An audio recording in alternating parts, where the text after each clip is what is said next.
এতদিন আমি ভাবতাম আমাকে ছাড়া কারোর চলবে না, কারোর দিন কাটবে না, আমার কথা সব সময় মনে পড়বে, আমার কথা ভাববে, আমার কথা চিন্তা করবে।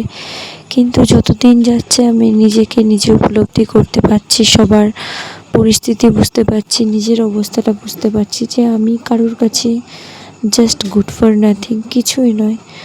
তো নিজেকে ভালোবাসো, নিজেকে সময় দাও, প্রত্যেকে কারোর কথা অতিরিক্ত না ভেবে যতটুকু প্রয়োজন ততটুকু ভাবো, নিজের জীবনে এগিয়ে চলো, তাতে তোমাদের জীবনের সফলতা সবার আগে চলে আসবে। আর কি বলো তো, সবসময় নিজের কথা ভাবা উচিত আমার মনে হয়। আগে আমি সবার কথা ভাবতাম, সবার মন রাখার চেষ্টা করতাম, কিন্তু এক সময় দেখলাম যে কারোর মন রেখে কোনো কিছু করা যায় না, কারোর কাছে ভালো হওয়া যায় না। যে তোমাকে ভালো ভাবার ভাববে, যে তোমাকে খারাপ ভাবার ভাববে। কারোর তুমি ভালো করে বা ভালোবেসে তুমি ভালোবাসা আদায় করতে কোনো দিনই পারবে না।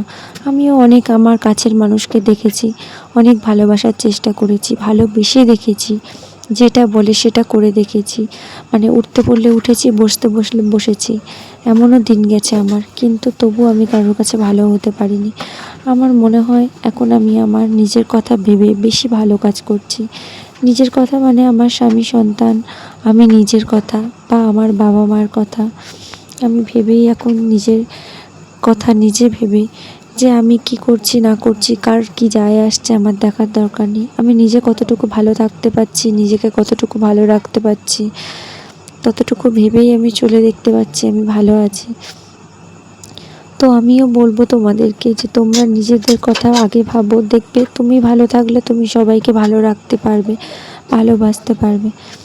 আর তোমরা যারা আমার মতো প্রথমে ভুল করবে, যারা প্রত্যেকের মন রেখে চলার চেষ্টার কথা ভাববে, তারাই সবথেকে বড় ভুল করবে। তাই নিজের কথা ভাবো, নিজেদের কথা ভাবো আর ভালো থাকো। ধন্যবাদ।